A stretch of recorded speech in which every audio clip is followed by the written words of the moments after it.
Hello, everybody, and welcome back to the Dragon's Lair podcast in association with the Riverside Sports Bar, the home of live sport and banging burgers in Newport. Now, unfortunately, Gavin can't be with us tonight. He's got a lot on his plate at the moment, hasn't he, Gareth? Bless him. His mum hasn't been very well. He's just got a lot of stuff going on. So we wish him well and hopefully he'll be with us next week. But I'm pleased to say Gareth Leclerc is with me for this one. So it's just the two of us, Gav. How are you?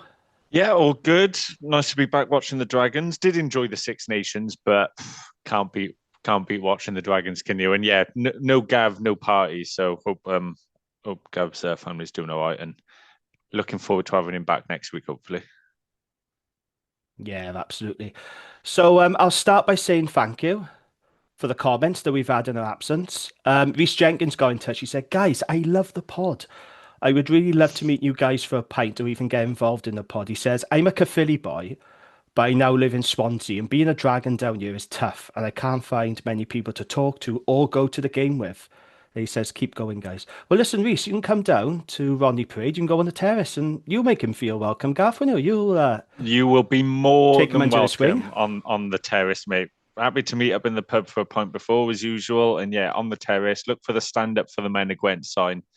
It's where a few of us congregate. You'd be greatly received. So yeah, definitely come on down, bud. Yeah, absolutely. So there you go. That's your offer then, Reese. Peter Derbyshire got in touch. I like this comment. He says, "I actually follow another team. I won't say," he says, "but this is the best of the Welsh pods by a mile." Oops.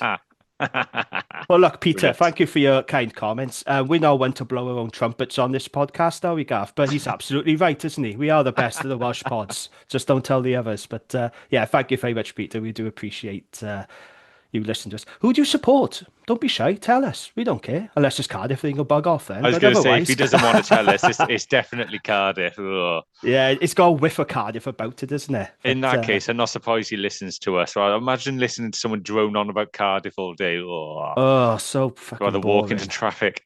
Absolutely. But thank you, Peter. You might not be a Cardiffer, we don't know, but thank you very much for your support. Right. Before we go on to news desk, I want to give a shout out to Arron Wainwright and Ben Carter for their performances in the Six Oof, Nations. Wayno was Wales's player of the match after their win over Italy, and let's be honest, he was Wales's best player in the Six Nations by oh, country mile, wasn't he? 100%. Absolutely superb. But I'm really pleased for Ben Carter, and I feel quite validated because I've been banging on a lot about him on this pod, and I've been proven right. He's proven a lot of people wrong, a lot of doubters. I mean, me personally, I've never had any doubts about Ben at international level. And I've always said he's Welsh rugby's most underrated and undervalued player. I stick by that comment. All Ben needed was a run of games to prove himself. That's Yeah, all he ever needed. And hopefully now people outside the Dragons will understand and appreciate what a good player is because he worked his absolute socks off. And I'm an Adam Beard fan. You know, I do like him a lot, but he was poor and he deserved to lose his place. And Ben grasped his opportunity with both hands. I thought Ben was brilliant. Dare I say it? I don't think we really missed Beard. I don't not think at we all. missed him. And I can't believe I'm saying, because like I say, I do like Adam Beard. But yeah, well done, Ben. Absolutely well played. And Wayno is Wayno. He's class, isn't he? So Wayno's yeah, so good. The world class performances are just normal, aren't they? You just think, yeah, it's absolutely just standard for him. He's definitely Wales's player of the tournament and arguably the best number eight in the Northern Hemisphere at the minute. yeah, absolutely. And a word for Ben Carter, because I Oh, don't know about you, Gav. Like, I'm very biased. I love Ben to bits. You know, I am chairman of the Ben Carter fan club. But that number five jersey, now, oh, that's it his, is. isn't it? He's absolutely brilliant. I think this pod's been a huge fan of Ben, and I remember harping on about an old game against the Ospreys when the locks on the pitch were Alan Wynne Jones and Adam Beard for them, and Rowlands and Carter for us, and we beat them at home like we often do. And Ben was the best lock on the pitch, and he's got that in his locker. I think the last year or so he's put on an extra bit of weight, which has come with a bit of age as well, because he broke onto the scene really young for us. He's just been outstanding, and his work, and it's great to see him get the recognition he deserves because we've seen it for a long time how good he is and Yes. how consistent he is, and the leadership qualities, running the line out, and finally other people are taking notice. So yeah, really enjoyed seeing Ben go, and yeah, really proud of the effort from our boys. It was really good to see, and obviously Woodman getting in as well, which was nice, although sadly didn't get game time. but put him in good stead for the future. No, it's about the experience. He spoke in the week, didn't he, about it was a valuable learning experience. Yeah, And he said he yeah, knows what it takes now to get to that level. So I think it's been a good experience for Ryan. I personally didn't expect him to get any game time in the Six Nations, but you know, it's all yeah, about the experience. His name is in the minds of the Welsh selectors, and he's been involved in camp now. So exactly. hopefully going forward, it'll be a matter of time before he gets his Welsh cap. 100%. Yeah. So yeah, well done, boys. Great effort. And I love the Six Nations, by the way. That was my favorite Oh, ever Six awesome. Nations. Like I loved 2015, and I didn't think that could be beaten. But this was so good this year, Six Nations. Did you enjoy it as much as I It did? was absolutely. I didn't know how much I was going to enjoy it after the first round, um, but yeah, Yeah, Wales really stepped up, and much like the Dragons, really started to show spirit and fight, and started to be a team that you could get behind, which is really good. But yeah, the Six Nations in general, absolutely fantastic, and that last day was absolutely brilliant to watch. Wasn't it? It was yeah. top draw right That across the was board, the and it soup. did help that we won. But yeah, it was great. Yes, I was gonna say that's a super Saturday that really lived up to his billing, wasn't it? Yeah, It was yeah, fantastic. So yeah, yeah, loved it. I had a feeling Wales would win as well. I had a feeling they beat Italy. You two were quite Yeah, you pessimistic, did but I actually. thought Yeah, you did say, to be fair. I fancied us to beat. I think they had an emotional hangover after beating England, though. That's probably what it Yeah, was. But yeah, who can blame them? No, I love the Six Nations. So that well done, Wayno and Carts. They were fantastic. yeah. Well done, boys. Done us proud. Yeah, absolutely. Right, news desk. Let's start with the bad news then. This is the news we feared. Shea Hope is out for the rest of the season after having surgery on his hamstring. The 23-year-old shared a photo of himself in a hospital bed with his leg in a brace, and he wrote, "Gutting end to my season, but hamstring reattached, feeling positive, ready to get into rehab." Oh, I mean, it goes without saying, Gav, but this is a massive, massive blow, isn't it? So I think losing Rob Hunt and Shea Hope are our biggest blows by a country mile because the scrums is suffering without Rob Hunt, and we saw that, didn't we, against the Storms? Did we? We'll come on to that later. And I think our attack is suffering a little bit without Shea Hope. Yeah, it's really disappointing loss, isn't it? Yeah, I think he dictates a lot of how we play, how quick he gets the ball away from the ruck, and dictates where and how we want to play. He's been absolutely brilliant. It's been a proper breakout season for Shea Hope. Yeah, He's been on the fringes for a year or two before, but he's really shone, taking his chances well, and nailed down that 9 jersey. There's talk of him getting in the Six Nations squad, and there's no one really putting big heat on Thomas Williams at the moment. Shea Hope's in that conversation. It is gutting, but he's got a long career ahead of him. So let's hope, chance for him to do some good conditioning work on the upper body whilst his hamstrings probably a bit sore at the minute and fly into next season, hopefully. If he can build on this season, he's an international waiting. So it is gutting. And like you said, along with Rob Hunt, Rob's give us the platform to play off, and Shea sort of dictated the playoff that. They are two huge, huge losses for us. Gutting. yeah. Our attack is a lot better when Shea Hope is at 9. Yeah, So really much is. better. Helps with the tempo, his passing, his kicking, his overall game and distribution. It's just better for our attack. Yeah, so bad news about Shea. In better news, however, Shane Lewis-Hughes, who did pick up an injury as well in that Benetton game, if you remember, he's made a speedy Yeah. recovery from his injury. So he wrote on his Instagram page shortly after the Benetton game that he was injured for a few weeks, but he's back earlier than planned, and he could fly out to South Africa if needed. So that's great news. He's made a speedy recovery. Shane Lewis-Hughes is a key Good member of stuff. our team. He's a good squad player, isn't he? So yeah, pleased about that. Dragons co-captain Angus O'Brien has signed a new contract with the club, which is great news. Brilliant news. Yeah, head coach Philo Tiatia said, "We're all delighted that Angus has signed a new contract to us as he's a hugely important and influential figure within our squad. Angus is playing some of his best rugby, that is true, and is continuing to grow as a leader within our squad alongside Ben Carter." I And think that's then, spot on. He yeah, he really has been a leader for us, and I think he is playing his best rugby. oh, He's I agree. looked a bit more composed this season. Yeah, he's been absolutely fantastic. He really does drive us around the field as well. His boot is it's unrivaled, really, in Welsh rugby, isn't it? It's absolute class. So yeah, great news to see Angus staying. Yeah. Love that. Also, on the last pod, I was a little bit hard on Angus. When we talked about when he missed Yeah, um, he mistouched, didn't he, with that penalty. I was a little bit hard on him, I think, listening back. It was still a bad error, and I still think we should have taken the 3 points at that stage. But I listened back, I thought, oh, it's a bit harsh on Angus because he has been brilliant this season. And when we come to do our season review and we pick our, Dragons player of the season, at the moment, I mean, it's looking like Angus, to be honest. Like Angus is a strong shout for He my is up Dragons there, isn't player of he? the season. He's been really, really good. So Angus said, I'm delighted to have resigned and extend my time at my home region. There's no place like Ronnie Parade on a match day. Do you agree with that, Gareth? Very, I knew you would. setting me up there, are you? Yeah, very, very true, Angus. There is nowhere like Rodney Parade on match. I absolutely love it. And he said that he's looking forward to continuing to play there over the next few years in front of our amazing fans. He's talking about you, he is, Gareth. He's on about loaf. But yeah, really good news. Angus has been superb this season, and this led to Yes, yeah. calls for a Wales call up, which just shows how well he's been performing and how well people are saying, they're recognising how good he's been. Yeah.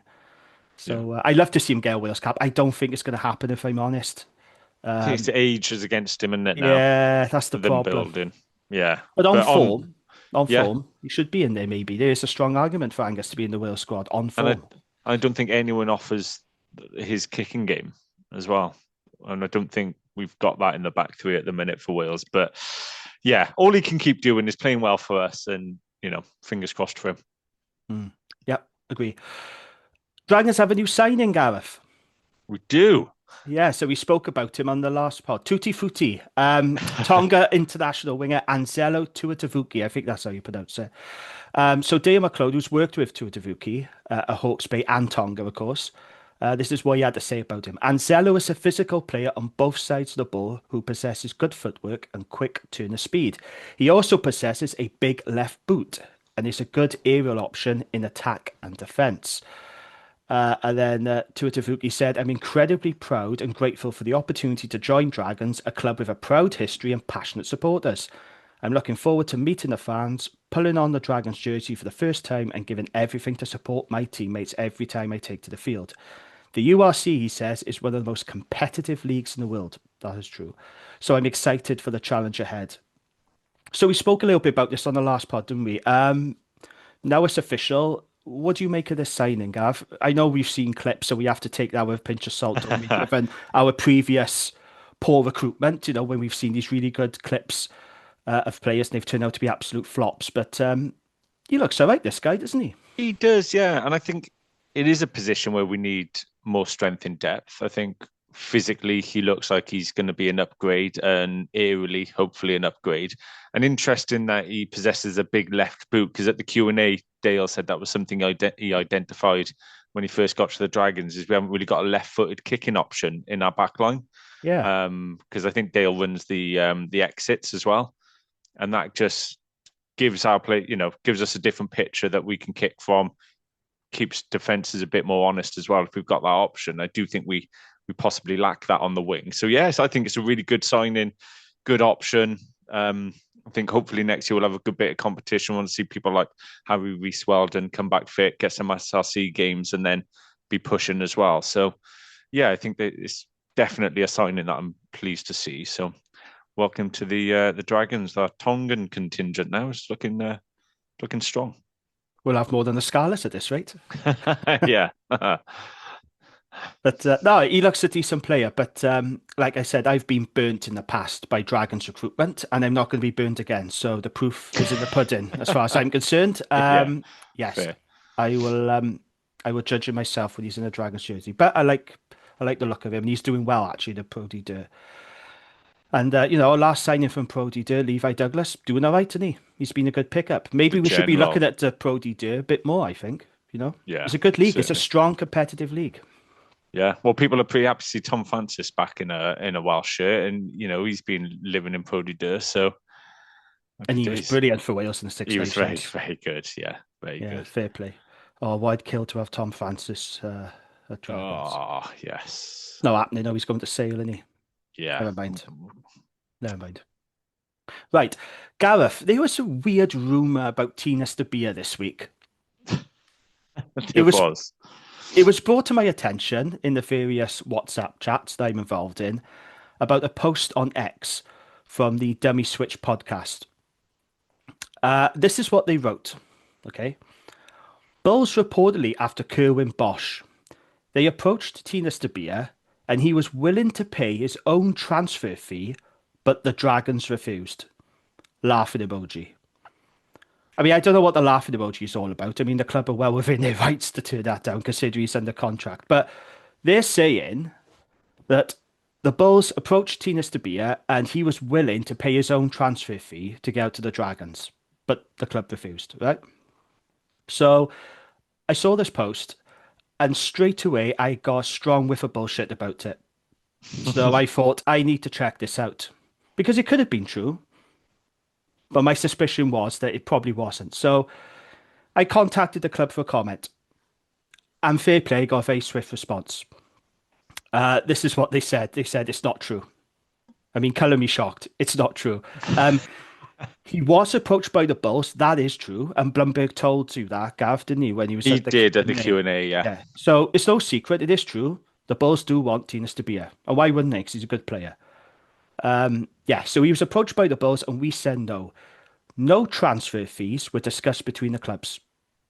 They wanted him, but it was a no-go. Tinas, they said, is key for us, and he loves the club. So there you go. Bosh. Yeah, absolute nonsense. Don't believe everything you read on social media, for God's sake, guys. You know what I mean? 'Cause if it smells like bullshit, it probably is. But it's always good to get it checked out, isn't it? It So yeah, is, it's yeah. absolutely not true that Tina Stabia offered a buyout his contract. Yeah, That's been officially ridiculous. confirmed by the club as well, which is great. I just wanted to put that to bed in case it got any traction, because I did see he was Yeah, getting a fair bit of play. traction on social media. I thought, no, we need to nip this bullshit in the bud now. So yeah, that's why I contacted the club, and that's why I put it on socials as well. So Gareth, the WRU has set a date for an EGM, Monday, April the 13th, 6 p.m. at the Principality Stadium. So interestingly, the clubs will be able to attend virtually via Zoom if they can't attend in person. There are three motions to be voted on, including a vote of no confidence in WRU Chair Richard Collier-Keywood. Now, here are the key points. For Collier-Keywood to be ousted, over 50% of clubs voting need to back the motion. For the vote to be valid, at least 95 clubs must attend either in person or online. And if every rugby club in Wales were to attend and vote, a further 92 clubs on top of the 50 already known to be back in the EGM will need to vote in favour of ousting Collier-Keywood for it to pass. So it's quite a high threshold, yeah. So it seems that the more clubs that attend, the better the WRU's chances are fending off the motions. I think this is why they allowed them to vote via Zoom. 100%, yeah. So they know Not what they're daft, are they? doing. No, they know what they're doing. So there we are then. A date is in place for this EGM, Monday, April 13th, 6 p.m. Any thoughts or comments on that? Um, it's hard, isn't it? I mean, like most people in Wales, we love our clubs and we love Welsh rugby because we love rugby, not because we like the politics side of it, but we're constantly having to talk about that side of it. I mean, I'd like Collier Keyword to go for a few various reasons, but at the same time, I am nervous of. I don't want to say nervous of plans getting halted because if there was a way to keep four regions, that's great. But I'm also told time and time again, there's no way we can afford to have four teams and fund the pathways. So if somebody has to go, which is horrible to say. I want that to happen sooner rather than later. I don't want this to drag on for another 3 years and be having and have a new board and then they're trying to go through this process again because it does Welsh rugby no good. It's not helping the sponsorship that any of the teams can bring in. It can't be helping recruitment no matter what we hear and retaining players. So I kind of think I just want this EGM to not cause a disruption and plans to go ahead. But at the same time, I say that and it like gives me a pain in my chest because that means I'm saying that I'm happy for a team to get cut when I'm not happy for a team to get cut. It's just I'd rather if it's going to happen, I'd rather it happen sooner rather than later. And I'm a bit nervous of things dragging on, which could be painful. Yeah. Probably just a load of waffle, that is, to be fair. Uh, No, I get what you mean. I think for me, it's I got sort of mixed feelings about this because, as I've said, I think Collier Keywood has been a lousy chair, and he's been unwilling to compromise with the regions over this new deal. You know, about the wanting full yeah, control. He's been a big barrier by all accounts. I think he's a bit clueless. I don't think he really knows anything about rugby. Like you see him in interviews, and he just waffles. You yeah, know, I think he's been a really lousy chair. I'm not sure getting rid of him now, though, is going to change anything. I think all this does is kick the can further down the road, if I'm honest. It'll be more uncertainty, which, as an Ospreys fan, this is probably what you want because it buys them more time, I guess. So I can understand fully why Ospreys fans are hoping for this EGM and it passes. I do understand. I'd probably be the same if I was an Ospreys fan. The thing is, I'm not necessarily convinced it changes anything because what will the WRU do? They'll just bring in another new chair. You know, the board overwhelmingly voted for this, didn't they? So they're yeah, probably going to, you know, agree with the plans. It's highly likely. Although then again, it could also force the departure of Abby Tooney and Dave Redding as well. So yeah. it could have big repercussions, this EGM. And some of the motions, it reeks of blazer control as well. I'm not entirely convinced this is being done for the right reasons. It seems like a bit of an attempt to wrestle back a bit of control for the clubs. That's how it's come Yeah, across to that's a me. good point actually on the governance. That is luckily those motions need a lot more to pass, don't they? They're the higher threshold ones, but that is a yeah, that's a concern. We don't want to be taking a backward step on governance and handing more control back to the non-professional game. That's not where it should be. And on Collier Key, would you actually make a really good point that he is a barrier to the negotiations with the regions at the moment and not budging on terms when we hear rumours that other people within the WRU and on the board are willing to be more flexible on terms. So yeah, maybe Collier Key would go and would be a good thing for us if we're But being selfish. Dave Redding did actually say on the BBC, we need to compromise. I think he Yeah, he says a lot of recognises things though, doesn't he? To be fair, so he does, but yeah, I thought that was yeah, quite interesting for him to come out and say that. I think there is a recognition within the WRU that having full control over the rugby operations is not going to work. It's no go. But they yeah, still expect the benefactors to pump in millions so they can't have control of the club. It's absolute nonsense. yeah. Yeah, that Crazy. is nonsense. I mean, well, Reece Blumberg openly said at the Q&A he's not even sure what he's going to be presented by the WIU next, which Scary, isn't it? Really that's scary, not a that. great place to be for a start, is it? It sort of No. shows how the WIU are sort of governing themselves at the minute and how they're running themselves as a business. It doesn't seem overly constructive, does it? No. To be But in negotiations and not really have a clue what you're going to be getting next from someone. So, yeah. yeah, so we wait and see what this EGM brings. Um, could have big repercussions. Could Yeah. have big repercussions. The problem is if Collier Keywood does come out of this unscathed, he's in a stronger position than ever before because he can turn around now and say, "Well, I've got a mandate now from the clubs." Yeah. So he'll be in an even stronger position. That's the problem with this. If you oust him and you get what you want, fine. But if you fail, he's in an even stronger position because he'll just say, "I've got this mandate from the clubs now to force change. I've been given a heads up." So it's At the interesting. yeah, at the EGM then, would it be a case of both parties get to sort of stake their claim and Collie Keywood essentially gets the chance to defend himself before the vote? Is that how it would work? Oh, they'll have a pre-prepared script and they'll say why they're Yeah, forcing this change and everything else. Yeah, of course, that will be for discussion. All the motions would be for discussion, and then the clubs get to vote on it. But I haven't been to one before, but I'm guessing that's how it works. But yeah, it's interesting times ahead. yes. A lot could depend on it. So yeah, we'll keep an eye on that one. See what that brings. Oh, sorry, just my phone falling off there. Right.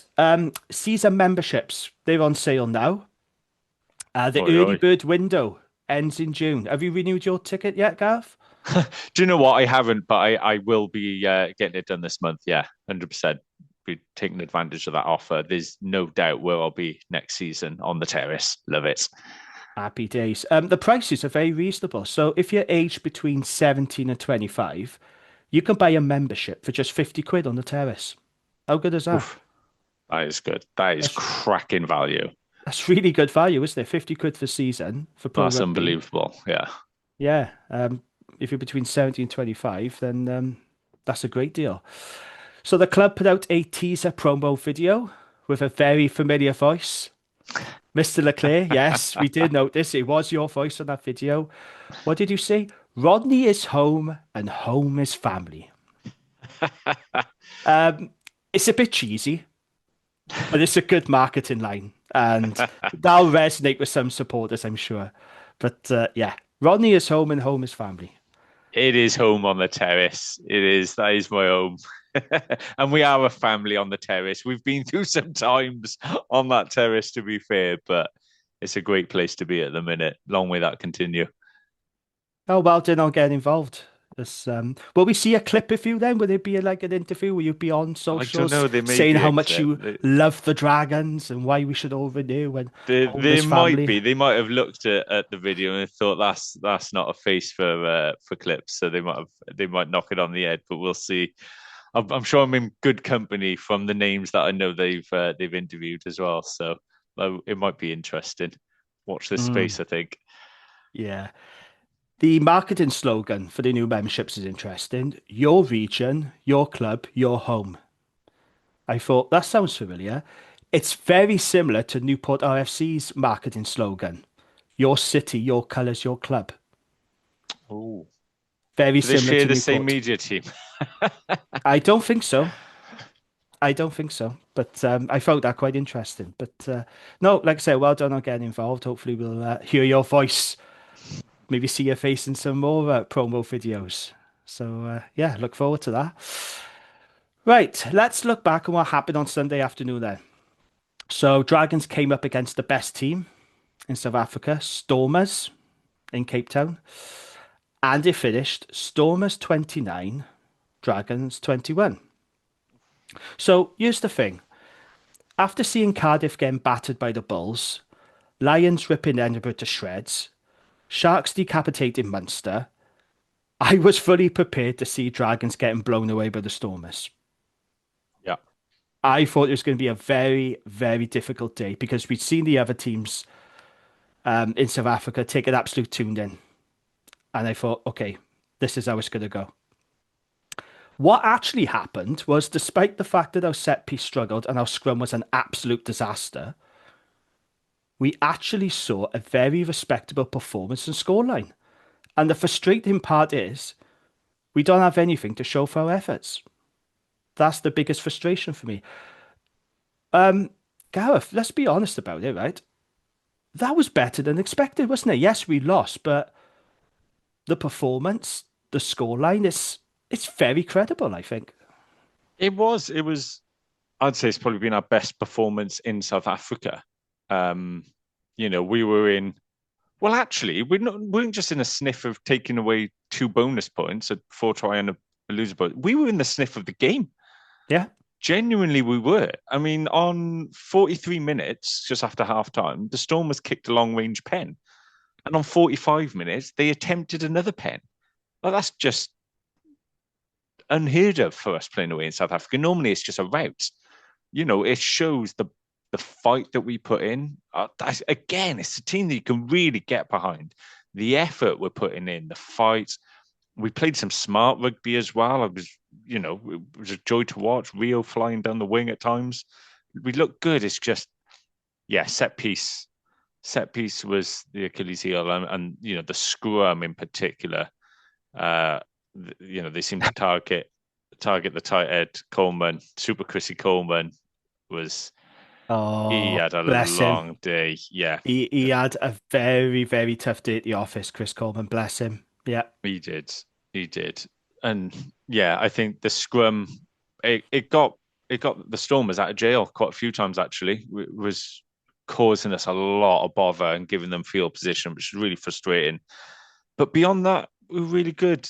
Seb Davis has put a couple of good performances together now, which is really good to see. The general just doing general things, Big being a carries today, legend. wasn't it? Really big Yeah, carries he big put in. carries. Harry Keddy getting us over the gain line, some really big carries. Gutting obviously to see Bedell go off early. No one wants to see that to any player, but a young open side getting knocked out is pretty sad to see. So I hope he's okay. But yeah, we put in a lot of fights, and Ivan Owen, like he always is, was just absolutely fantastic. Yeah. Just a lot to love about this Dragons team. I thought that was a very, very respectable performance. And to actually finish a game away at the Stormers, who picked a good side, mind, they had a very good side out, to go, gutted that we didn't either pick up points or even sneak it, shows how far we've come this season. So it's, yeah, very pleasing. Just devastated to not take a point off that, because I feel like the boys really deserve to come away with something. Yeah, John Dobson said before the game, I don't know if you watched his pre-match interview on Supersport, he said this is the most experienced team that we've put out ever, he said. Which Oh, is, really? yeah, that's what he said. It was a very strong side. That was a fully loaded Stormers side. Yeah, it was very good. And they got what they wanted. They got their bonus point win, but we made them work for it, I think. We I did. And at definitely think they times did. you just can't, you can't restrain someone like Sasha Feinberg and Gomezulu for 80 minutes. He will have moments. He's that good. But, we contained them really well. It wasn't a rout. And they knew they were in a game. Those Stormers, I'm sure we've earned some respect. Just want us to back it up now next week against the Lions. Yeah, absolutely. You mentioned the scrums. It was on roller skates, wasn't it? It It was was. it was an absolute disaster. No scrum, no win. It might be a cliche, but you know what? It is absolutely true. If you don't have a scrum, if you don't have a set piece, you're not going to win. And that scrum was painful to watch. Philo's comments were quite interesting. This is what he had to say about the scrum. He said, it was a tough ask with our young props, but you've got to taste the water. Sometimes the water is salty, but you get used to it and the intensity and the pressure. If you haven't been exposed, you won't learn. You have to be challenged. So I get what he's saying. Chris Coleman's not a young prop, though. Chris Coleman's been Yeah. around for a long time. He's played 80 odd games for the club. Um, he's he's a senior player. He's quite experienced, and he took a tune in at scrum time. It has to be said. Yeah, with Jordan all due Morris, respect, Jordan Morris was okay. he was fine. A He had lot of his the moments. penalties Yeah, a lot of the penalties were. were Yeah, from you're right. Chris's side. Yeah, Yeah, they were on the tight head side. It was Chris giving them away. I think at times Morris was under a fair bit of pressure, yeah, but he was holding his own at times as well. Where Chris was, we had a very tough day at the office. It wasn't good to see, and it just takes the momentum out of our game, and it's giving the Stormers easy ins then, isn't it? Which was frustrating, but ah, frustrated. But I'm almost glad I'm frustrated about this game, because you could just be despondent with the game away at the Stormers like we have been in years gone by. So it's nice to be disappointed, but I like this level of disappointment. What I don't like is the level of disappointment that we saw out in Perpignan, yeah, which absolutely stunk to high heaven against Benetton when we had 70 plus points per on us against Glasgow. This is a better kind of frustration, though, isn't it? Because it is. I never expected Dragons to be in that game. I honestly thought they were going to get an absolute battering, like Yeah, Cardiff same. got, Yeah, like genuinely. Munster Yeah, got, like the Edinburgh got, and it didn't happen. We were under the cosh for large periods of that game, mind, and it could have easily been 40, 50 points. But I thought our defence was very, very good. And what I found oh, interesting was the Super Sport commentators kept saying, "Oh, we got the best defense in the league." Apparently, we were ranked first for defense. I'm not sure how that's happened or how it's ranked, but we have got the best defense in the league. And this is something that John Dobson also said as well. That's the first thing he picked out when he talked about our defense. Dale McLeod has done a very, very good job of our defense, hasn't he? yeah. Dale is becoming a bit of a Dragons hero now, I think, after he spoke so well at the Q&A. And yeah, our defense was good. I think our set defense was really good, really tough, especially goal line defense, which, that's attitude. That's getting off the line and whacking someone. And as Dale would say, it's about whacking people. And we were. And our scramble D as well, was unbelievable. The effort to work back, set, and then get off the line again. And again, that's attitude. And when you've got a team putting in that graft and working that hard, again, you can just get behind them. So I was really, really pleased to watch that today because at times you do think this could be a bit of a tune in today. This is a big ask for the boys, but the way they dug in, loved it. Loved watching that. Really proud of them. Gutted they didn't take the point away, but yeah, the defense, Dale has done a really good job, and Dale and Philo have got to be commended for the sort of the culture and that effort the team are putting in now. Yeah, They've, especially right at the end when Stormers were pounding yeah, away on our try. Like it would have been very easy to just down tools and give up the ghost. The game was already won. Less Stormers, get it try, the fifth try or whatever. Then you're thinking, oh well, the scoreline looks a bit harsh. But no, I thought our try line defense was very, very good today. Very we good. actually we look like a proper team now, don't we?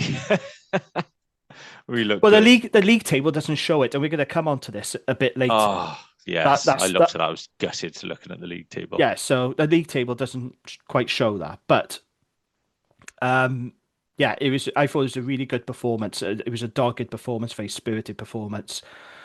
What else did Philo say? He said I was really happy with the character and staying in the fight. Now, Philo has talked about this all season. He's constantly He talking about has, yeah, staying in the fight. This is a theme now of his, and it's quite right. yeah, You consistently drummed that message through, staying in the fight. The last passage of play, the one I just mentioned, when we kept him out, was a real Gwent mentality. He's starting to understand it a bit more now, Philo, isn't he? About the Gwent mentality, the Gwent way and stuff. Like he seems to be really yeah. buying in into the ethos of the club now. So that's good to hear. He said it's about staying in it. Stormers had momentum, but we snuffed some things out. We didn't get much of a roll today with disallowed tries. It could have been different, he said. And then he said we should have been 14 all at the break or in front, but we weren't because we weren't accurate enough when the opportunities arose. We didn't execute. There were some butchered opportunities. There were two attacking lineouts that was butchered. There was that brilliant Yeah. kick through from Rio. We were started by a Nairin. Rodri gathered it. Oh, it's You brilliant. thought he was going to go in, and fair play. Sasha Feinberg Montgomery was an absolute pain in the neck. Brilliant player. Yeah. Stopped him. I still think if Shea Hope had that ball, he'd have scored because he's quicker than Rodri. I think he would have scored that try personally. Rodri's legs seem to have deserted him a little bit slow to the ruck, getting the ball away.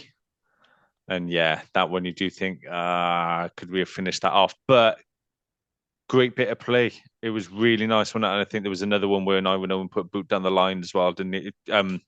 So the one where Rio got grounded the ball, but at the same time, and as Angus said, rightly said, well, the on-field decision was a try. So, why are you overturning it if it's grounded at the same time? Is it valid enough reason? Oh, I don't know. Yeah, but Brace said he had conclusive evidence that it was Yeah. simultaneous grounding. That was a killer. That was the absolute killer. I What thought an effort Rio. that was. I thought Rio was excellent today. We He's are been awesome seeing this season, isn't he? we are seeing the Rio Dyer that we know and love. I thought he was fantastic, and it was that really unfortunate moment where it was that bounce of the ball and he couldn't gather it. That wasn't his fault. That was just a cruel bounce. It happens. Oh, It's one of those absolutely things. nothing against him for that That was whatsoever. that wasn't his fault. It was really cruel bounce, but I thought he was brilliant today. Really, really good. It just Um, gives the team yeah, confidence. When you've got Rio out there beating men and running the way he does at the minute, you think, well, if we can get him the ball, he can do something. And as long as we continue to play brave, which when we've played well this season, we've been brave in how we play. yeah. And if we can continue to be brave, get Rio on the ball. Oh, he's been fantastic. Rio, sign that contract, mate. We don't want you going anywhere. You're loved by the Dragons fans. Too I right, he I is. really want to see Rio re-sign with us because he's a brilliant player. Someone I definitely want to be watching for the next few years. He should have been in the Six Nations squad ahead of Oh, Gabriel Hamer 100%. Webb, who was pretty average, wasn't he, against Scotland? Ridiculous that, isn't it? Yeah, Ridiculous. doesn't If he make sense. continues as he's going though, he'll get back in. Yeah. Oh, absolutely. Yeah. I think he's on fire at the minute. He was Yeah. brilliant. You mentioned him earlier, Rodri Williams. I don't want to sound like a broken record, and I don't want to be sounding like I got a grudge. I'm not trying to throw him under the bus or single him out all the time. But I'm sorry to say he is a shadow of the player that he was last season. I thought he was too slow today. I'm sorry to say. That knock on in the goal line area from the penalty, that was inexcusable for someone of Rodri's class and experience. I don't understand it. I do not understand why Rodri has dropped off so much. And it has to be said as well, When Niall Armstrong came on for him in the 50th minute, notice how much better our attack looked as well. Yeah, It's a real that's shame to see Rodri in this form, this rut, and he is in a rut. And it's getting to the point now where I'm not even sure. Like, I don't think the Dragons would do this because they do rely on his experience a lot, yeah, and he is a key member of the squad, the leadership group. But it's getting to the point now where I'm not sure Rodri should be even in the start in the match day 23. yeah. I agree. There was one. I think we were messaging about it, and now we know we had to get the ball out of the ruck because Rodri Yeah, was too slow. he was slow. And I think it's been highlighted by how good Shea Hope's been, and Shea Hope just gets to a ruck, flings the ball, and he really drives our tempo, and you do notice that big drop now with Rodri, and he's been such a good player for the Dragons. He's been Brilliant. so Yeah. good, but he's just. It does look like the legs have gone a little bit. It'd be a brave call for the Dragons to drop him, but I think I would prefer to see Niall or even Morgan Lloyd, who I think is very promising, have a go at nine, and just especially on the hard grounds in South Africa. I feel like we need pace in our game, and we look good when we're brave and when we're playing at pace. So I'd like to see us make that brave call, but I'm not sure it's going to happen. Yeah, it was too slow again today. Like he was too slow going to the ruck to get the ball out. If your scrum is going backwards, put the ball in and fucking get it out. Do you know what I Yeah, mean? It was too slow. And I hate saying it about Roger because I like him a lot. Like I say, he was my Dragons player of the season yeah, yeah. last year. But I can't ignore the drop off. It's sad to see. Good to see Niall Armstrong back though. And Yes. the tempo went up massively. I thought he was very good today off the bench, Niall Armstrong. Yeah, it was good, wasn't it? Because I think he came on around the same sort of time Brody and all came on. Good to see D back as well, Yes. which He is got nice. involved quite early on when he was scrapping. He was up for it, wasn't he? Yeah, he was, yeah. And I think because our hookers have been so good this season, I think it's easy to forget how good a player Elliot D is. As Warren Gatlin says, the streets won't forget Elliot D. Absolutely. He's an absolutely class player. So I think Yeah. really good to see him back. But I think when we made the changes, Niall Armstrong got the pace going, and people like Brody bring that aggression as well, and we really took the game to them. We've watched it so many times where Dragons make changes in the second half away from home, and we fall off a cliff, but we were really taking the game to them. I was like, God, we're onto something here. Again, not to repeat myself, gutted we didn't take a point away from it, but can't fault that effort from the boys. They're going to get a scalp soon away from home, and when they do, I hope they are on the smash because I certainly will be. That'll be class.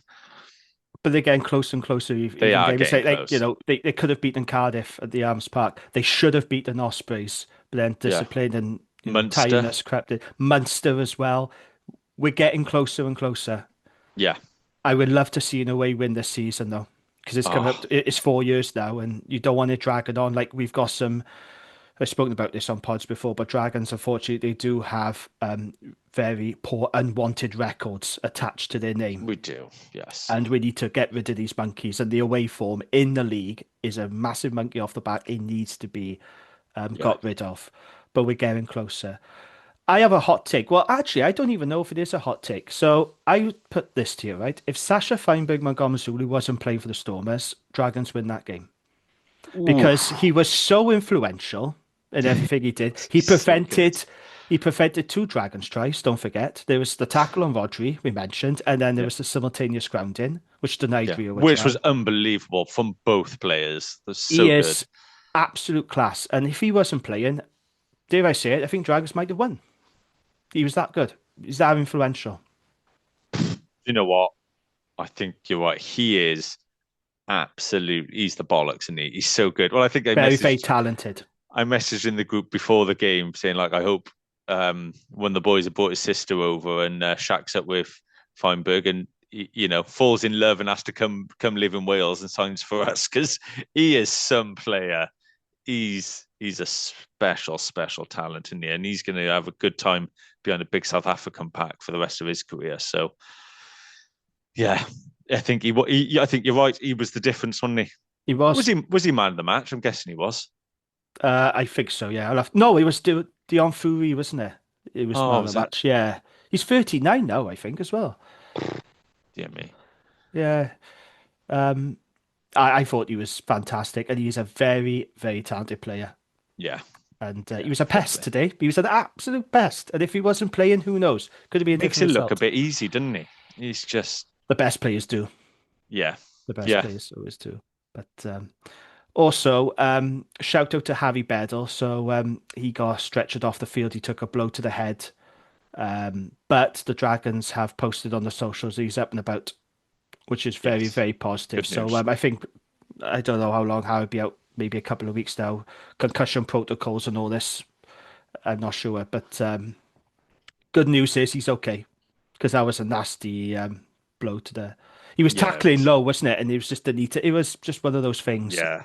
If you're going to be critical, you could say poor technique, His but head was in front of the knees on there, but yeah, yeah, it's it's just one of those things. But oh, it's a real shame. You don't want to see players going off like that. And Bedell's been brilliant for us this season. yeah, So yeah, we wish him all the best. Some stats for you then. So Dragons had 43% possession, 44% territory. The set piece, we talked about that. It was a struggle, wasn't it? it was. 87% line out success, which is higher than I thought. The scrum success, again, it's higher than I thought. 71 they've got it as the URC. I mean, I thought our scrum was absolutely destroyed today. Obliterated. Yeah. I mean, if that stat does it probably doesn't show how many pens they won off their own ball Yeah. and how many times did we get the ball out, but we are literally on roller skates and it's being dug out. It was mullered. It wasn't a platform, was it? But it also shows how much we miss in Robert Hunt now, doesn't it? The Yeah. importance of a really good quality tight end. I'm not saying Chris isn't, good enough, but Rob Hunt is the strongest scrummager. It's simple as that. He's the club's best scrummager. And I was always worried that the scrum would suffer without him, and I think we're seeing that. It wasn't great against Benetton, was it? Let's be honest. No, And it they was not. really struggled in Cape Town. It's When you come up against big packs, you've got to have a functioning, stable scrum. If you haven't, then it's very, very hard to compete.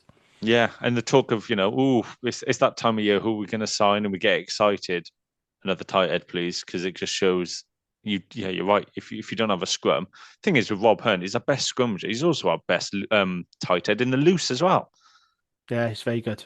It's if we could have another one of him, because yeah, sadly, I think the drop off. Well, we haven't really seen enough of Dylan Lewis to judge this season, but He's too busy podcasting with Alex Cuthbert at the moment, isn't he? Promoting yeah. his clothing brand. It'd be good to Oh, see him get rid of games yes, it would. Yeah. because he offers experience as well. But he's not necessarily a strong scrummager. I, But he's I he's still got 50 odd caps for Wales. I don't think oh he's yeah, the best scrummager, but he offers more around the park. Again, he's a turnover threat, and I yes, there think he's is that. better. He is better in that area, so he does offer something. Yeah, we could really do with Dylan Lewis right now. Yeah, We could really do with that. That's not a sentence I thought I'd be saying, mind, a year or two ago. But yeah, we dear really me. do need Dylan Lewis back. A number of players stood for the Dragons. You mentioned some of them. Ryan Woodman won 3 turnovers, Oof, more than any other player. He was good today, Ryan Woodman. he was very good. Yeah, he's always good, and he is international class. He's got it. Yeah. We've spoken about how good Rio was. So was Jared Rosser. I thought he had a very good game. He Yeah, he beat did more actually. he beat more defenders than anyone else, including Stormers players. He beat 4 defenders today. Oh, nice. Fair That's more play. He than was any he other was Stormers player. he was pretty busy. Again, what frustrates me with our wingers, I think Jared was beating players in midfield with a lot of bodies in front of him. We're not really giving him that one-on-one chance down the wing, which No. we still need to be creating more. Our attack does need to create a little bit more. But yeah, I thought he was busy. He always works hard. Jared's one of those full tilt players, and I like Jared. Yeah. Another player I thought was excellent was Harry Keddy. Oh, So this was Harry Keddy's 139th appearance for the Dragons. And I thought he put in a hell of a shift. He was the game's top tackler with 19 tackles, and he also made the most carries for his team with 12. I thought Keddy was everywhere today. yeah, he It was was great to see him absolutely back. brilliant. There was a period where he carried, got it, and the ball then shifted to the right. He got up, and then he was on the reload to carry again. You're like, we can't just keep giving him the ball, but he wants it. He's one of those players who gets the bit between his teeth and really sort of drives us forward. he's been one of those players that's deserved more out of the Dragons because he's Yeah, always performed and he's been in the side that's maybe not got the win. So it's good to see us now playing better, and he's a big part of that. yeah. And another shout out to me, you've only mentioned it, I thought Seb Davis was really good. Took his try well. Yeah, And Ivan Owen, brilliant. That inside pass to Rio. He's so good at those inside passes. yeah, right at the I line, wasn't it? Again, he's a strong contender for my Dragons player this season. I think Ivan has been absolutely outstanding. Yeah, I thought Fatuli did well. He's been out for a little while, isn't he? He's come back. Looks a little bit chunkier than he normally does, but fair play, he did well. He didn't fall for that dummy pass, though. Did you see that? When they attempted that yeah, dummy pass and he smashed him straight out. yeah. It's like, Love that. yes, he was not falling for that one. Fair play, he's a smart guy. But Yeah, yeah, that was good. So gives us a bit of power, doesn't he? Both yeah, sides of the ball, which is good. Yeah, I like him. yeah. So we can conclude then from that performance that we're very happy with it. We've shown a lot of fight, a lot of spirit. Disappointed that we didn't get a bonus point. We really should have done. I think that's the least that we deserved. I'm not saying we deserved to win the game. I think Stormers were the better team. They did overpower us, particularly at the scrum, which we expected. Although I didn't expect it to be that bad, I gotta be honest. But overall, I think this was a very encouraging performance. I think it was the best performance by a team in South Africa, like a visiting team in South Africa this weekend, because Yeah, 100%. they've all taken a thumping. Cardiff, Edinburgh, and Yeah, Munster. Now, of course, there is context because it's coming off the back of Six Nations and some squads that haven't got their best players available. I get that, but that went yeah. much better than I expected. Yes, it's still another loss. Of course it is. We have to recognise that, but we were never ever going to win this game. And And yet yeah, we that's we it. could have done. We actually, if we had executed, like Philo said, and if we had a scrum, and if Sasha Fane, Big Bong Zulu weren't playing, who knows? We could have pulled off an almighty upset. But you know what? We wasn't blown away. And it wasn't 40, 50 points like I thought it was going to be. We was always in the fight, even when we was on the back foot. And that is something to hang your hat on.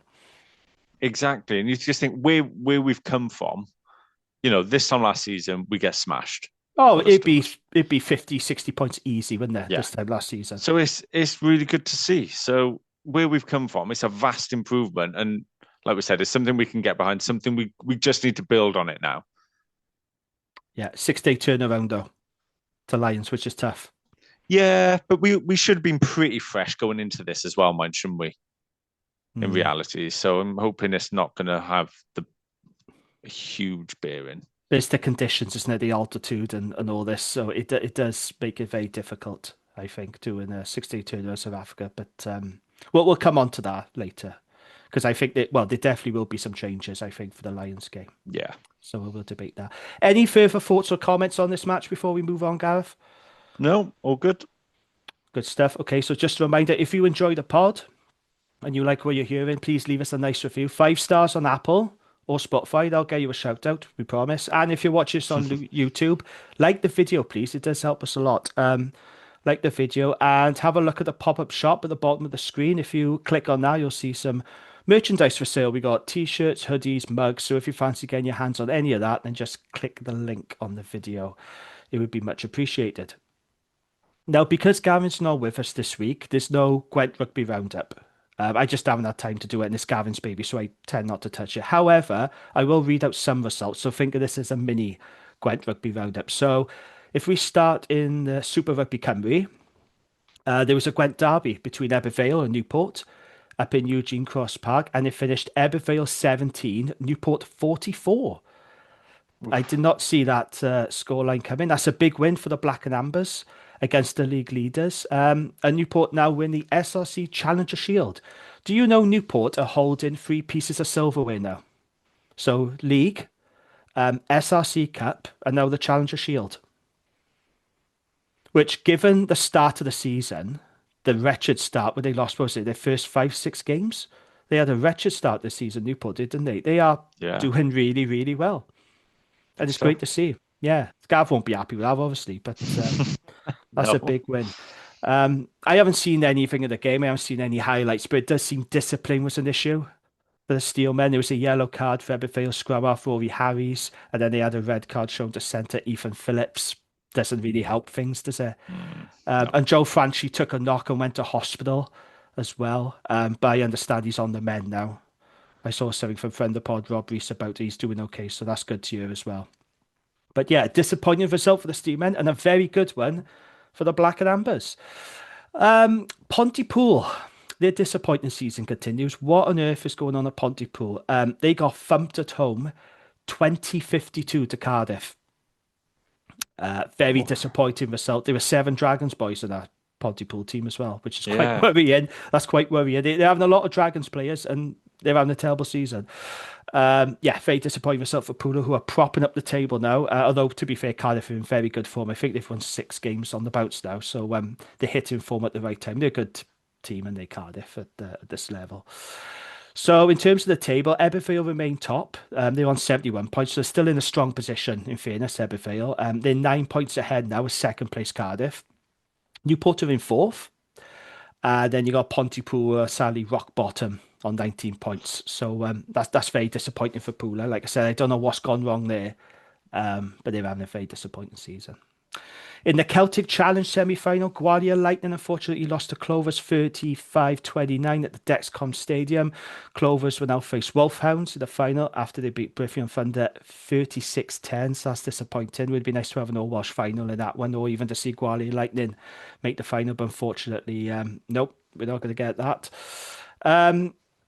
Couple of results that caught my in WRU Championship East. Like I said, I'm not going to read out all the results. I'm just looking at the ones that caught my eye. Bedwas beating Abertillery 96-19. So Wow.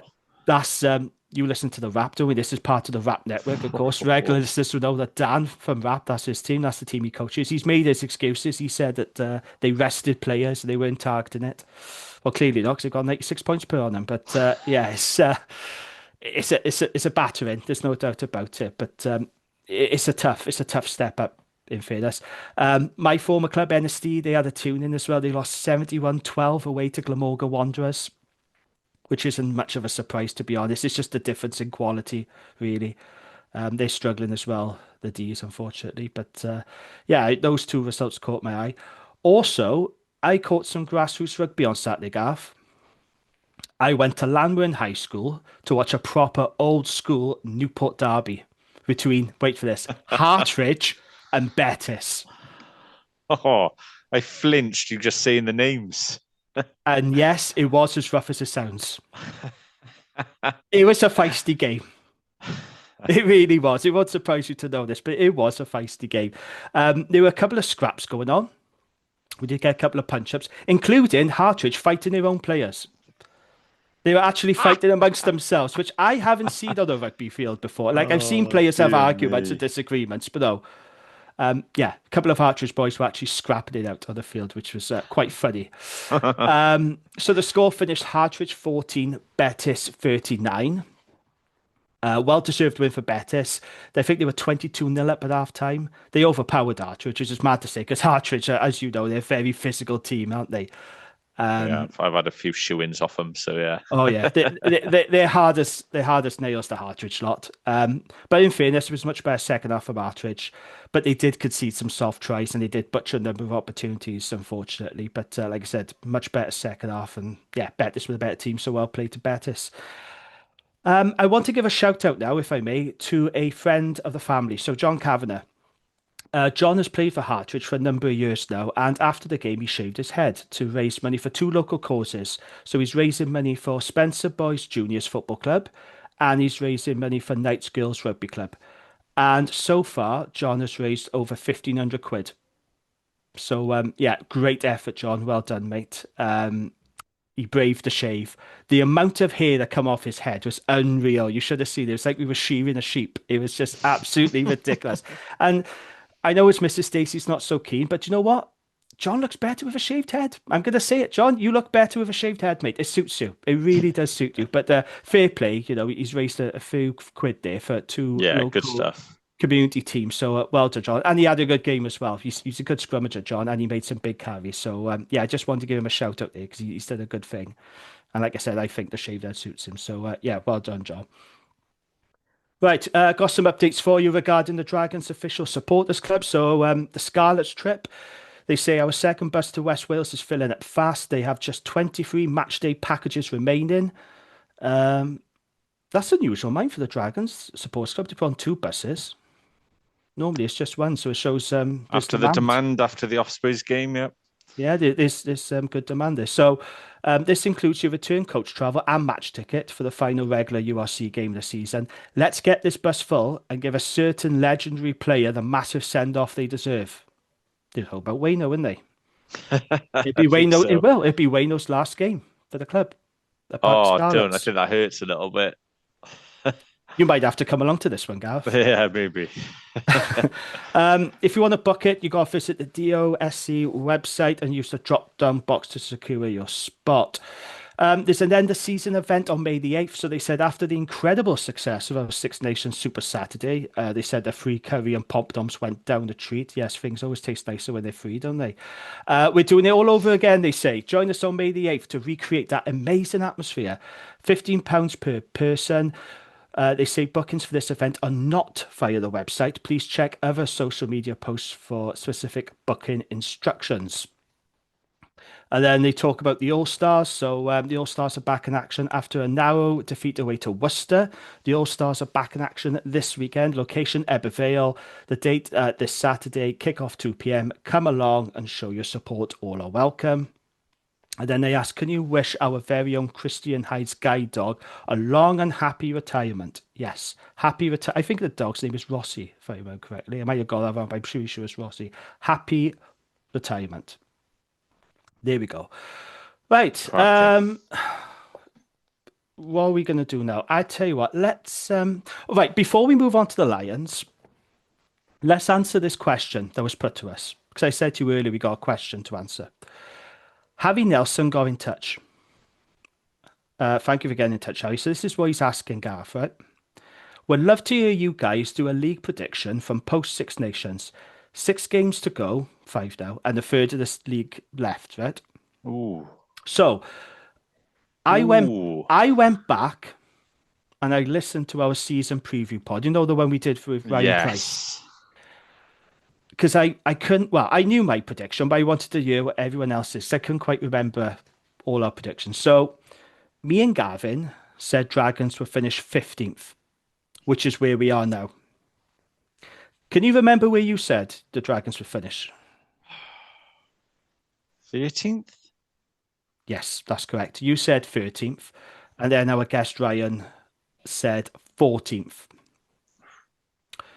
So do you think the Dragons will finish in 13th now, or where do you think we're going to finish?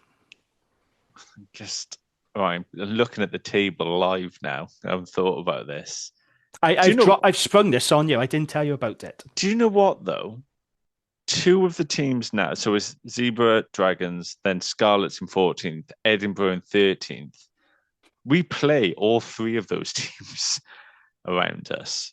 Yeah. You know, we've got to beat Edinburgh at home.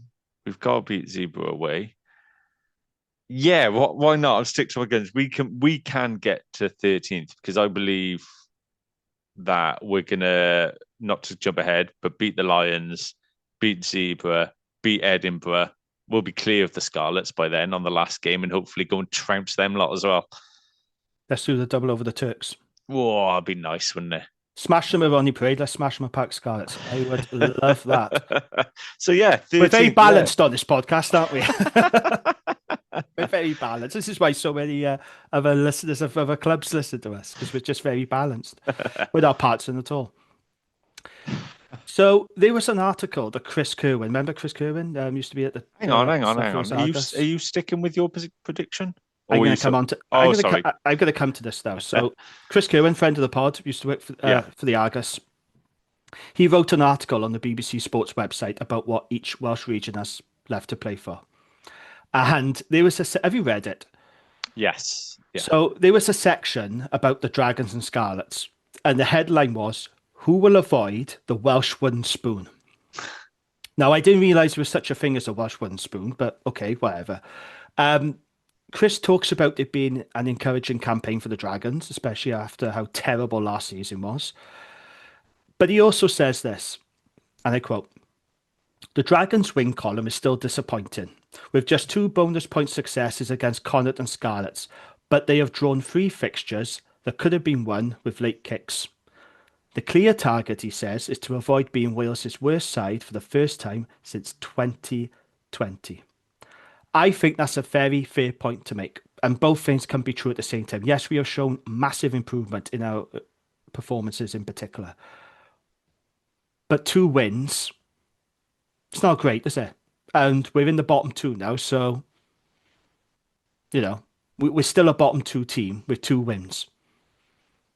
But Yeah, we have improved as well. So, you yeah, know what I mean? I'm trying to play devil's advocate a little bit. You're like somebody on the outside might look at the league team and go, "Well, lads, you're still a bottom 2 team, and you've only won 2 games. So what's the fuss about?" But there's and obviously, context to it. yeah, and we've had 2 wins in Europe as well, and the 3 draws. I think we needed a win to give us confidence. And also, whilst I love being part of the Terrace and the noise we make, the Terrace had lost a bit of confidence because of the last couple of seasons. It's back now.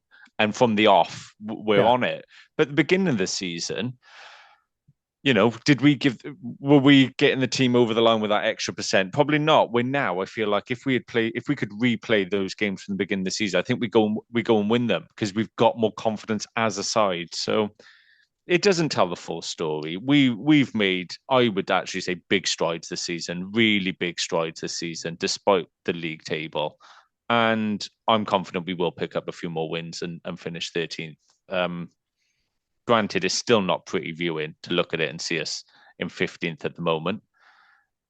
But yeah, those 3 draws really didn't help us today. No, and I think this is the problem. I think when we look back on the season, when we do our season review, we are really going to rue those 3 draws Yeah, because you look back at each one of them. The Sharks, that should have been a win. If only, Rodri had passed back to Tinas, set up a drop goal. The Ospreys, we should have done a double over them.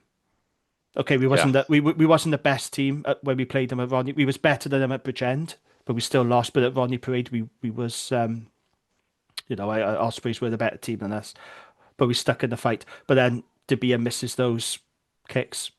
We could have easily beaten Ospreys. And against Bellator, I thought we got away with one a little bit. Like I said before, I know a lot of people are disappointed and think we should have won, but I actually thought that was a fair result. yeah, But can you yeah, imagine now, had we won those games, we would have pulled well ahead of the Scarlets and we probably wouldn't be having this conversation. yeah. And I think that's really going to hurt us at the end of the season, those 3 draws.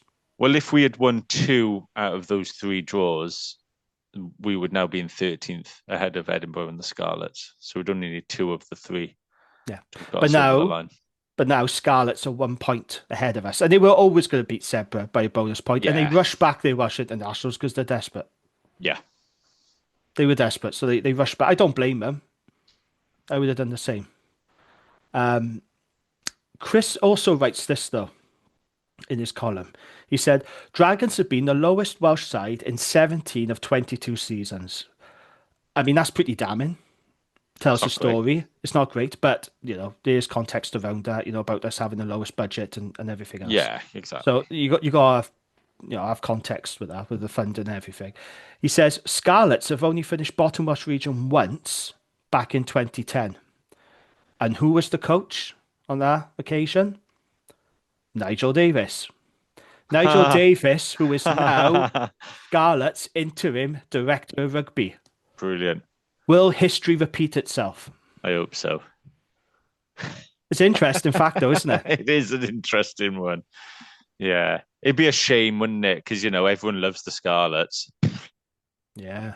What a nice bunch. In terms of other predictions, well, first of all, let me just say, yes, I think my prediction is I think we'll stay 15th.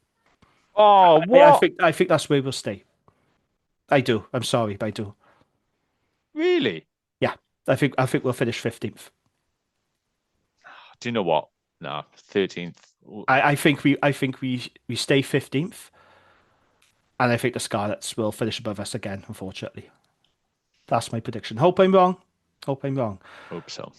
But in terms of other predictions, I do think Cardiff will finish in the top eight. Ospreys, that Benetton result, mind. That's a real kick in the teeth for them. I had Ospreys making the top eight as well, but after that defeat in Benetton, they gone no, they didn't even get a bonus point. That could be very costly for them. They can't afford any more slip ups now. Like it wouldn't surprise me if Ospreys did sneak their way into the top eight, but I think that Benetton result has done a lot of damage, and they put out a very good team. Yeah. I'm They've got sorry, I don't think there's any excuses for the Ospreys. They put out a very capable team, and I know going away to Benetton is tough, but that's a bad result for them personally. I think. they've got winnable games left, but yeah, they're slightly adrift of the playoffs now, aren't they? Yeah. Moriarty got sent off as well. Yeah, good old Dragons Mossa. legend. He is a Good old legend, isn't legend. he? Yeah. Love Moriarty. My URC winners prediction is going to be one of Glasgow, Leinster, or Stormers. And I have to be honest, I am leaning towards Glasgow at the minute because I think they're in very, very good form and they've played some very good rugby. I think they're going to be very difficult to stop. If they get home semi-finals or Yeah. final, I don't know how it's going to work, but if they do, it's a bloody tough place to go, Scotstoun, for any club in the league. I think that's a very tough ask. But Glasgow looking very, very good. They've got, I'm just having a look now, they've got to go away to the Lions and Stormers before the end of the season. I think the Stormers might have a better run in than them Hmm. to try and get, yeah. Well, it's all going to be on who gets those home games, isn't it? But yeah, I think I'd have to agree. At the minute, Glasgow are leading the way, aren't they? But South African teams in South Africa are so tough. Funny that neither of us probably predicting Leinster, but you still can't write them off, can you?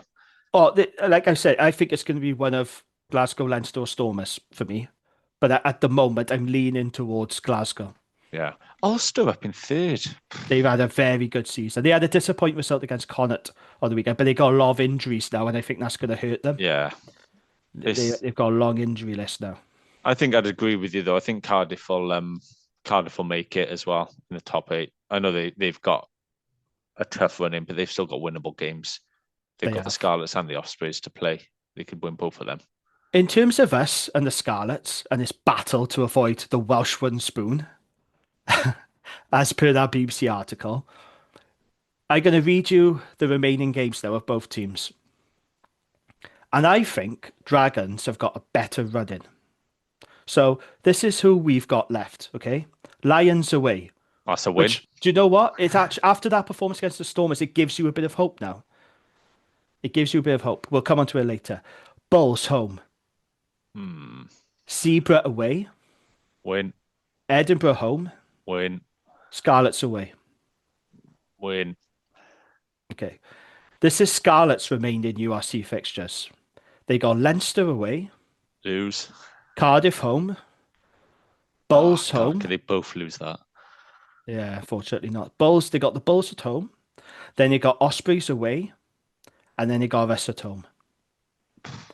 I think we've got a better running than the Scarlets. But I still think the Scarlets will finish above us because I can see them beating Cardiff because they do have a good record against They Cardiff. do, They, yeah. they, Fair they've play, they got do. they've got Cardiff's number, the Scarlets, Yeah. and they're at home. They've beaten the Bulls at Park of Scarlets before, so if the Bulls turn up and they're not on it, hopefully they will be on it. Dragons, that was our last away win in the league, was at Park of Scarlets, April 2022. I was there. It was a hell of a long time ago. Yeah. So when you look at the remaining fixtures, Dragons have got a slightly better running. Well, I think they have got a better running, but can they Yeah. take advantage of it? That's the question.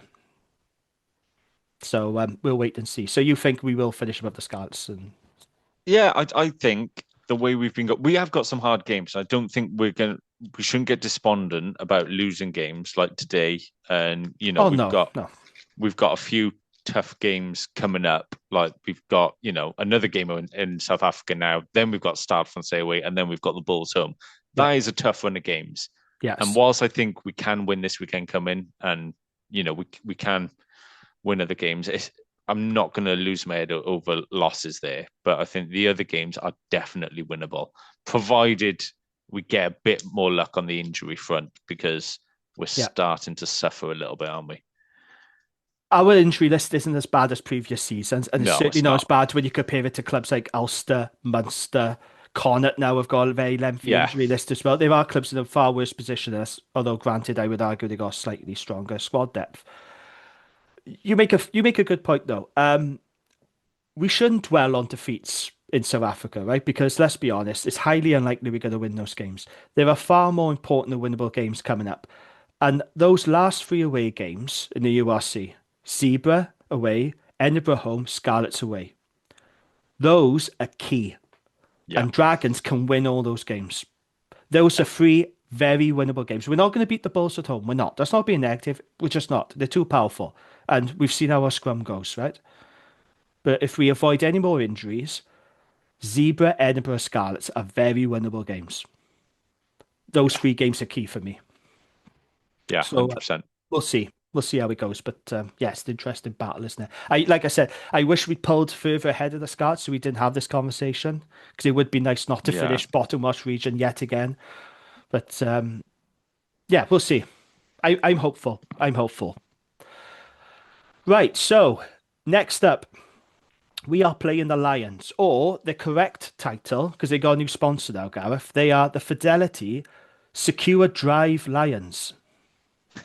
Bit of a mouthful, isn't it? flipping heck. That's not great, is it? Yeah. It was easier when they were the Emirates Lions, wasn't it? Yeah, yeah. Dear me, that's not the best. That's not the best name I've ever heard for a rugby team. Not at all. So, Lions, mentioned earlier, they thumped Edinburgh, 54 points to 17. Yeah, Lions in full flow were the absolute joy to watch. They are a very, very good attacking side. Their offloading game is immense. I watched some of that game before I went out to watch Hartridge, and oh, it's great to watch when it's not your team on the receiving end, isn't it? You yeah. know, like they were scoring tries, length of the field. Like they were tore Edinburgh to absolute shred. They couldn't cope with them. They just could not live with them. They've done that to us as well before, haven't they? Yes, they did score. They scored a try for their own 22. Yeah. Yeah, they absolutely. The last game, I remember that because Nick Webb was on the podcast from the BBC. He commentated on the game for Radio Wales, so I had him on as a guest, and it was grim. Our scrum got battered that day as well. Of Our course it scrum got is. absolute tune in. Yeah, it did. So yeah, we're in for another tough game. But here's the question: Philo's got a decision to make now, isn't he? Because it's a 6 day turnaround. We know there's going to be changes. If you're Philo, do you get Aaron Wainwright and Ben Carter on a plane to South Africa and get them involved in this and go for the win? Or do you save them for the last 16 Challenge Cup tie against Stade Francais? What would you do? I think league is important. Like we've just talked about the league position. Points do matter. Any point we can get matters. I would want Ben and Wayno flying out and having them involved. They are top class international players, and I think they could be the difference between us getting the win on the weekend. And I think if we could have them in the squad, I'm relatively confident we can go and win that game. So yeah, I think we should fly them out. I think it could be huge for us. After today's performance, imagine then Aaron Wainwright and Ben Carter walking through the door and adding to that squad. I think that's a great boost. Because I post this question on X, and there's a lot of people saying, nope, save them for Stefan. Say go for the Challenge Cup. It's more important than the league. But I actually think, I saw someone say the league is the bread and butter, and they're right. It is. The league is the bread and butter, and I want to finish above the Scarlets. I make no secret of that. I do. I want us to not be the worst Welsh team again, because I think if we do that, I think that's an achievable target, and I think that'll be a big boost for us. Actually, we're not going to make the playoffs, of course we're not, but let's not be the worst in Wales all the time. That hasn't Yeah. happened since 2020. So for me, the league is more important, and I can understand people say, yeah, save them for Challenge Cup. I don't know how it works. Would we be at home if we beat Stade Francais? Probably not. I think we'd probably just be on the road, wouldn't we, for the rest of the tournament? I don't really know. I'm I'll have to sure look someone into it. told me we'd be away again, but I'm not 100% Yeah, on that. yeah. I'll have to look into that. But I don't know. I don't know why I do. I know it's a cop-out answer, but I honestly don't know. I think, I think get them in. It's a huge game. If we could get something from South Africa, gets the not being a South African team off our back, it gets the away form monkey off our back as well. Then we've got an 8-day turnaround to the Stard game, so they've got time to recover. And then we have got a little bit of a longer break until the Bulls home. We play Start on Sunday the 5th, and we don't play the Bulls until Friday the 17th. So I don't think we're going to burn them out. I know Wayno especially had a big workload in the Six Nations, but it doesn't Yeah. mean we've got to go batter him in training. Just freshen him up, get him back in the environment, and just let him go. Let him go Saturday. I don't see why Ben Carter couldn't be involved because he didn't start all the games, did he? So I think he Yeah. could. I wouldn't be against seeing him. It would be gutted though if we did play both of them like Wado got injured. Do you know what I mean? There's Yeah, that risk, isn't there? it would, but that's you have that risk every game, don't we, with stuff. Yeah. It's this weekend coming isn't a Mickey Mouse game that we should be throwing away. We should be targeting this now off the back of today. Do you feel there'll be a change in mindset and mentality then going into this game after I that re performance against the Stormers? I really hope so. And I think really the way we performed today, that mindset's probably already happened. It looked like we were confident enough to take the game to the Stormers day. We didn't accept defeat today. So I think we've got that shift and we could take that forward now against the Lions, who look, the Lions are a very good team, but they're not the Stormers. The Stormers are a better team than the Lions. And if we can add Wayno and Carter in, no reason why we can't go and take something from there. And that would be absolutely huge for us. I think our confidence would rocket from there. So you're And then we, saying you want them to South Africa and you want them played against the Lions. You chuck them yeah, straight I in. do. Yeah, Okay. yeah. It's we've spent a long time talking about the league position and points. I think it's important, and I genuinely think we're good enough to go and take something from this game now. Hmm.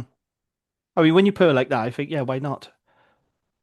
Um, it's amazing, isn't it, how a performance, even though we haven't won, it suddenly changes the thinking and mindset going into the Lions, Yeah, you know? Because I was yeah, watching, you're right. I was watching our Lions game.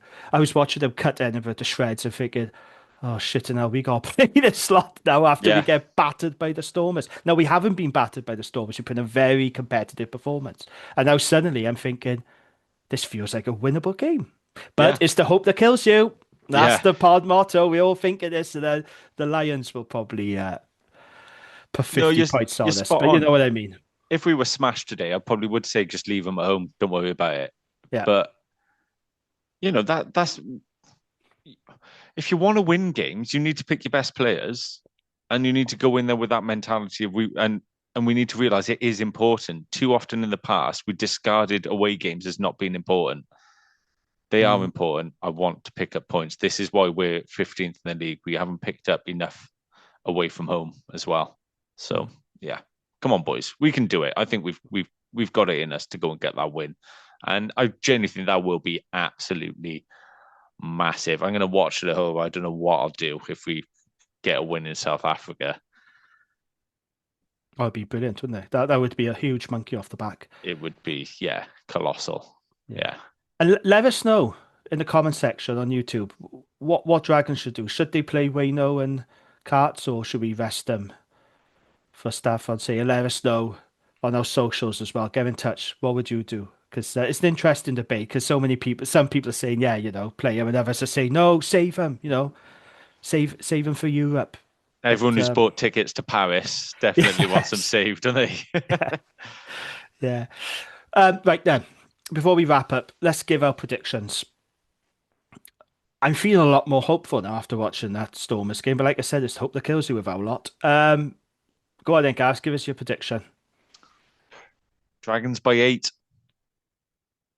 Oh, Dragons by 8. We are going to go bonus point win. We're coming in with 5 points. well, I it can says. feel it. I can feel it. I've just got that. I've got that feeling. I've not been on the beers either, so Are you absolutely sure? I'm sure. I'm locking in. I'm locking in 8th. I'm doubling down on finishing 13th in the league or higher, but at least 13th. Yeah, come on. Because we got to think about um, there's going to be changes because of a 6-day turnaround. So who do you think might Some come in for changes this might one? be good, So, mate. well, uh, I think we've taken out a squad of 30, haven't we, to yeah, South Africa. So I'm thinking maybe someone like Matthew Screech comes in. Finney Anisi was on the bench. Does he start? yeah. I think De whoever you pick, Beer? Is I De don't Beer think going to Dabina's play? out there, is he? I think he's definitely staying home, is he or not?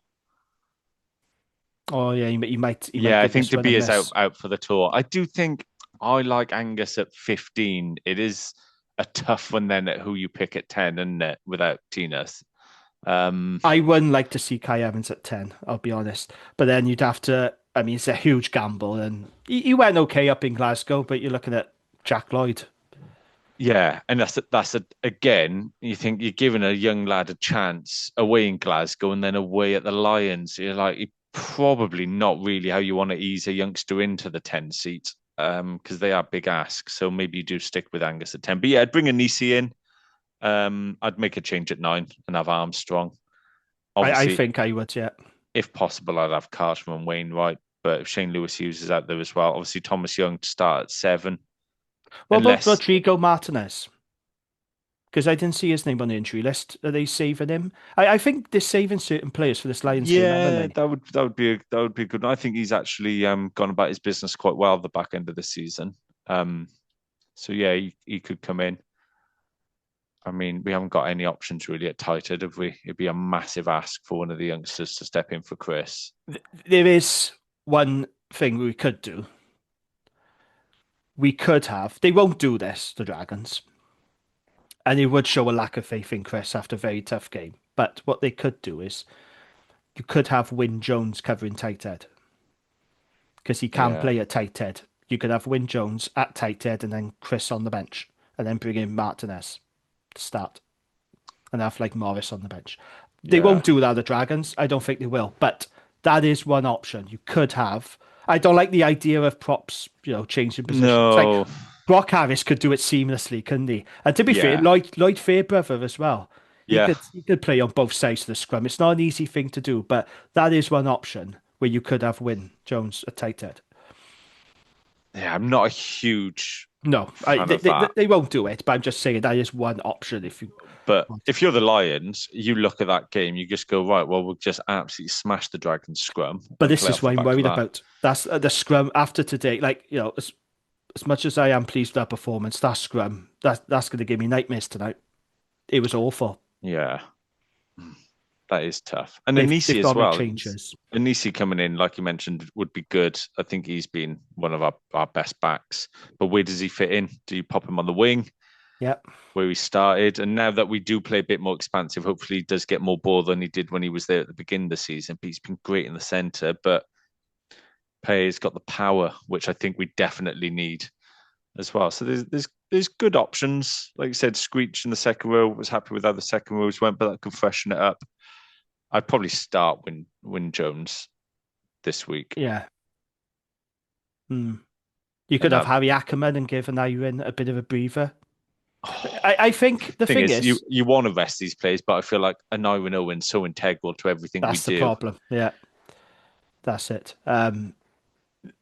But the problem is when we're on 6-day tournaments, Philo has tend to make mass changes, isn't he? Like he'll make 9, 10 changes. So I think there's going to be a high turnover of players.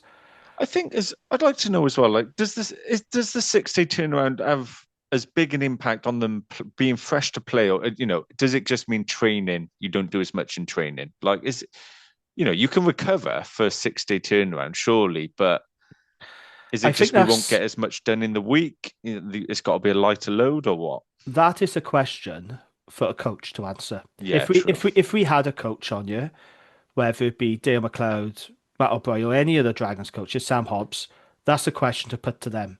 How does 6-day turnaround affect your prep? I'll make a note of that, and hopefully we'll get one on.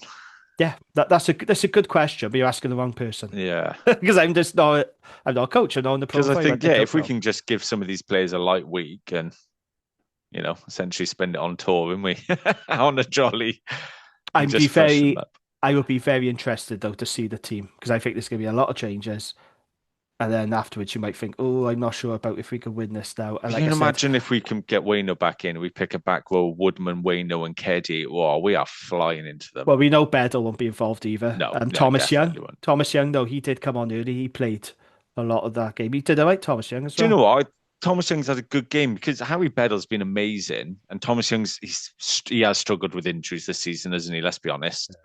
He's but when he's played, he's been a mixed bag. But I actually thought he was good today. I Yeah. liked him, so yeah, wouldn't be against him starting. Okay. My prediction is Lions by 13. I'm terrified of the Lions. They scare me.